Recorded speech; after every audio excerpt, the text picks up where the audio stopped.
मुद्दत से ये अरमान जिंदा है, दौलत से हर इंसान जिंदा है।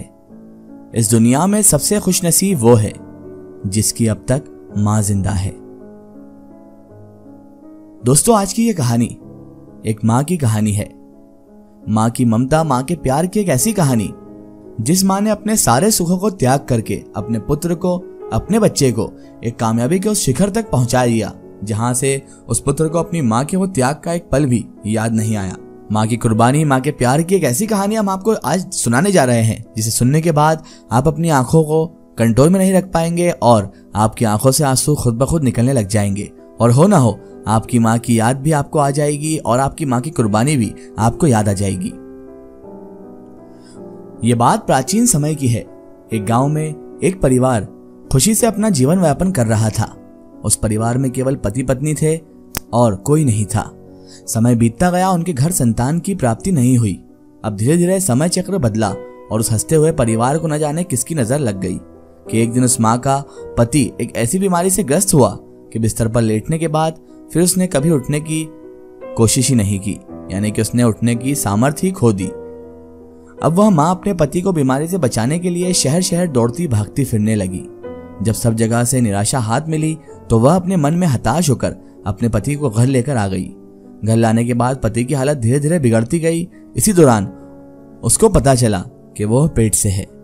यह बात जब उसने अपने पति को बताई तो इस पर पति ने कहा कि अब उसे मृत्यु से पहले यह चिंता नहीं है कि उसकी कोई संतान नहीं है। अब अगर मैं मर भी गया तो तुम्हारी जिंदगी का सहारा जन्म लेकर तुम्हारे बुढ़ापे की लाठी बनकर अपना जीवन निर्वाह करेगा। और यह सब कहते कहते पति ने अपने प्राणों को त्याग दिया। पत्नी ने अपने पति का अंतिम संस्कार किया, लेकिन वह मन में बहुत ज्यादा दुखी थी और वो अब अपने आप को यह कहकर अपने मन को समझा लेती थी कि उसकी कोख में पल रहा नन्हा सा बच्चा, उसके पति का प्यार एक दिन इस दुनिया में जन्म लेकर आएगा और वह मेरे बुढ़ापे का सहारा बनेगा। अब धीरे धीरे समय बीतता गया और बच्चे के जन्म का समय आ गया। तब उस माँ ने एक पुत्र को जन्म दिया।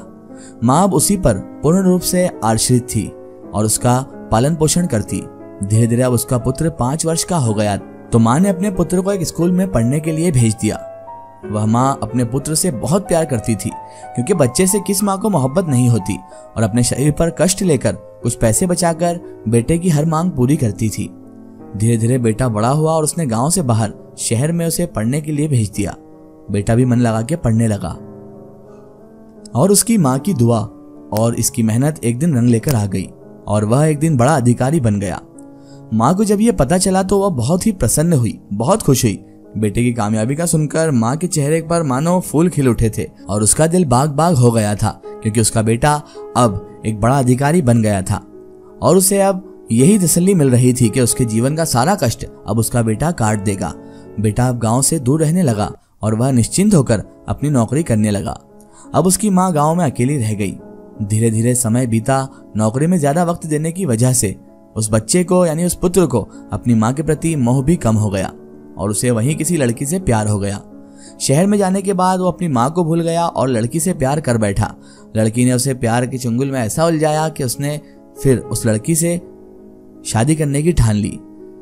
जब लड़की को उसने अपनी माँ के बारे में बताया तो वह बोली कि यह सब वह अपनी माँ को बताएगा तो वह हमारी शादी के लिए तैयार नहीं होंगी,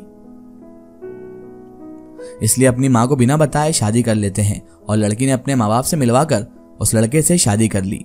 अब वह बेटा पत्नी के मोह में ऐसा फंसा कि अपनी माँ के सारे कष्टों को भूल गया, अपनी माँ की सारी कुर्बानियों को, उसके सारे त्याग को भूल गया कि उसने किस तरह अपने शरीर पर कष्ट लेकर इसे पढ़ाया था, इसे इस काबिल बनाया था ताकि वो उसके बुढ़ापे का सहारा बने। लेकिन लड़का तो यहाँ पर एक लड़की के चक्कर में ऐसा उलझा और पत्नी के मोह में ऐसा उलझा कि वो अपनी उस बूढ़ी माँ को ही भूल गया और अपनी माँ के सारे कष्टों को, सारे त्यागों को, सारी कुर्बानियों को भूल गया। उसकी माँ को जब यह बात पता चली तो उसे बड़ा दुख हुआ, लेकिन वह यह सोचकर अपने मन को समझा लेती कि एक ना एक दिन उसका बेटा जरूर वापस आएगा। समय बीतता रहा और माँ अब बहुत ज्यादा वृद्ध हो चली। गांव के लोग भी उसे बोलने लगे कि उसका बेटा अब कभी नहीं आएगा, इसे तुम उम्मीद छोड़ दो और गांव के भरोसे ही तुम जिंदगी गुजारो। लेकिन उस माँ के अंतर मन में कहीं यह आस जागी हुई थी कि उसका बेटा एक दिन वापस जरूर आएगा। उधर बेटा था जो अपनी पत्नी के प्यार में फंसकर माँ को तो पूरी तरह ही भूल चुका था, और इधर धीरे धीरे माँ इतनी वृद्ध हो गई कि माँ के चलने फिरने में परेशानी महसूस होने लगी।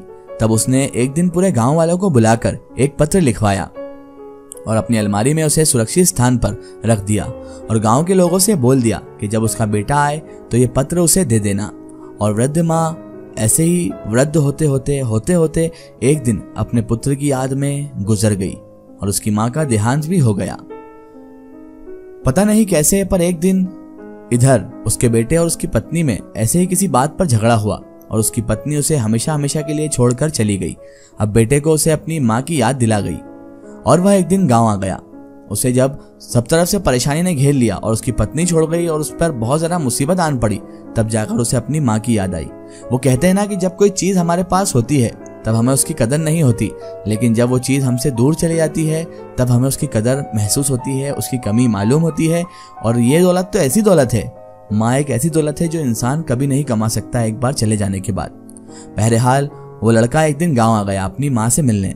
गाँव आकर उसे पता चला कि उसकी माँ अब इस दुनिया में नहीं रही और लोगों ने भी उसे बहुत भला बुरा कहा कि तेरी माँ तेरी याद करते करते मर गई, तेरे नाम एक पत्र छोड़ गई है और तू किस कदर का जालिम बेटा था कि जिस माँ ने तुझे अपने ऊपर कष्ट लेकर पढ़ाया लिखाया, इस काबिल बनाया कि तू बड़ा अधिकारी बन जाए, और तू बड़ा अधिकारी बनते ही उसके सारे कष्टों सारी कुर्बानियों को भूल गया।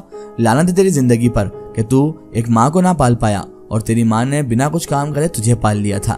तो इतना बड़ा अधिकारी बनकर भी बहुत गरीब है क्योंकि तूने माँ जैसी अजीम दौलत को खो दिया। जा, तेरे नाम एक पत्र लिखकर गई है तेरी बेचारी बूढ़ी माँ, जाकर देख उसने पत्र में क्या लिखवाया है। शायद तेरी आंखें खुल जाएं और शायद तुझे वो दर्द महसूस हो जो तेरी माँ ने जीवन भर महसूस किया था तुझे पालने पोसने के लिए और तुझे कामयाब बनाने के लिए। लेकिन हाँ, मुझे ऐसा लगता है कि तू इतना जालिम हो चुका है कि तेरे पर उस पत्र का भी कोई असर नहीं पड़ेगा। गांव वालों की भली बुरी खरी खोटी सुनकर उसकी आंखों में आंसू आ गए और उसे अपने अंदर खुद ही गिंद महसूस होने लग गई कि मैं किस कदर का जालिम और किस कदर बेशरम इंसान हूँ कि मैं अपनी माँ को ही एक लड़की के चक्कर में भूल गया। उस माँ को भूल गया इसने कष्ट देकर मुझे इस लायक बनाया, इस कामयाबी पर पहुंचाया था। बहरहाल वो लड़का अब अपने पुराने घर यानी अपनी माँ के घर पहुंच चुका था। अलमारी खोली और अब पत्र को उसने खोलकर देखा तो उस पत्र में माँ का वो दर्द भरा जीवन का पूरा कष्ट लिखा हुआ था और अंत में लिखा था कि बेटा, मेरे आने से तेरे गृहस्थ जीवन में कोई भी रुकावट आती है तो पूरे जीवन अब मैं तुझसे अलग ही रहूंगी। मैं तेरे कामयाबी में या तेरे गृहस्थी में कोई रुकावट नहीं डालना चाहती, ना ही तेरी गृहस्थी को बर्बाद करना चाहती हूँ। तुझे ऐसा लगता है कि मैं तेरी गृहस्थी को उजाड़ दूंगी तो इसलिए मैं तुझसे हमेशा के लिए दूर जा रही हूँ। अब बेटे को ये माँ का पत्र पढ़कर इस कदर रोना आया, फूट फूट कर रोया और उसे माँ के प्यार का एहसास हुआ और अपनी गलती का बहुत ज्यादा पछतावा हुआ। उसके बाद उसने गाँव को छोड़ने का कभी नहीं सोचा और उसी पुराने घर में रहकर अपनी जिंदगी गुजारने लगा और एक दिन वो भी मर गया। तो दोस्तों, माँ का एक प्यार ऐसा प्यार होता है जो बेलालच बेलोच होता है। माँ के प्यार की कीमत कोई नहीं लगा सकता और ना माँ जैसा प्यार हमें कोई कर सकता है। बाकी सब जैसे भाई बहन और अन्य सब किसी न किसी स्वार्थ से हमें प्यार करते हैं, लेकिन माँ एक ऐसी वाहिद शख्सियत होती है जो हमें बिना लालच बिना लोच के मोहब्बत करती है, प्यार करती है, हमारे लिए सब कुछ करती है। इसलिए अपनी माँ का दिल कभी ना दुखाएं और अपनी माँ को हमेशा साथ रखें और उनकी सेवा करें। अगर आपका जीवन सफल है तो अपनी माँ के कष्टों को अपना बनाएं और उसे कष्टों से दूर कर कर उसका बुढ़ापा तो कम से कम सुधार ही दें, क्योंकि जवानी में उसने क्या क्या कष्ट लेकर आपको पाला है ये आप नहीं जानते। इसलिए अपनी माँ का ख्याल रखें और अपने पिता का भी ख्याल रखें, अपने माता पिता दोनों का ख्याल रखें, क्योंकि इनकी दुआ इनके आशीर्वाद से हमें दुनिया की हर कामयाबी मिल सकती है।